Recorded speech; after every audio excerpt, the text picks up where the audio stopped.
As tempting as it is to jump right in and get busy with the activities, the place to start is always with a plan. The workplace plan is a working document that we'll use to communicate where we are, who's responsible for what, and our progress. So as we start with a plan, we'll talk about how to build that workplace plan. We'll look at the current state and the future state maps. We'll put together what's called a red tag list, including open work orders for maintenance. We'll look at action items and who's responsible. And we'll look at the current culture state as well. Now here's the structure of a workplace plan that I've found effective. Starting on the left-hand side, the baseline state or the current state, we want to verify what's really going on. So take before pictures, draw a map of the area, and when I say draw a map of the area, I mean with the crew. And then we'll complete the cultural force field, and I'll explain what that is. These will all be on the left-hand side because they're saying this is where we started. It's an album to walk people through later on, but it's also a very clear picture of where we are right now, so we can all agree on our starting point as well as our destination. So as we draw a map of the area to see what's really there, it always seems silly to me to walk out there with people who spend 8 hours a day minimum in that area and have them draw a map of it. But we're actually, as you did in the observation exercise, we're learning to see it. So we want to take a different angle, and so as we draw it, we identify what's there, so we see it differently than we would if we were out there on a normal day, say on autopilot. Now, the cultural force field. This is a great activity for you to go through with the team and to be as honest as they can possibly be.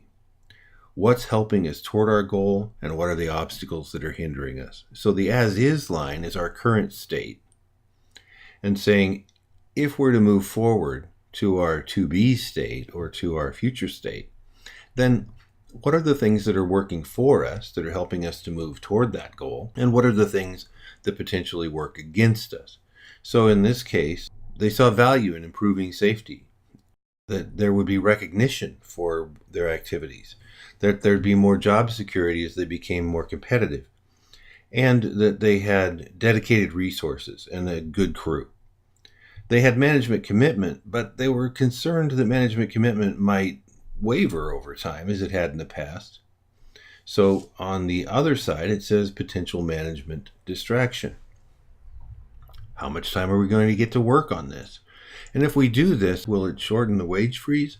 These are all current state realities that it's important for you to put up on your workplace plan, because it tells people that you're not just trying to toe the management line, but you're actually looking for things that are holding you back and removing those obstacles. If you fall into the hero trap, you will fail, because whether it's the crew that doesn't comply or management that doesn't comply, you were the one that was supposed to fix it.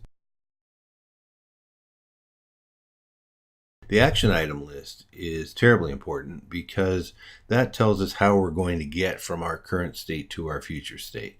So this is another document that's posted on the workplace plan. What needs to be done, who's on point, when will it be done? These are target dates. Not every, we'll talk about red tagging in a minute, not every red tag becomes an action item, but every action item is assigned to at least one person. As ideas are generated, you can use the pick chart to prioritize those ideas to see what becomes an action plan. Where should we focus our efforts? As ideas are generated through red tagging or other activities, we gather those and then sit with the crew and prioritize those things by the payoff and the ease of doing it. Of course, those things that have a low payoff but are very easy to do, we might knock down individually.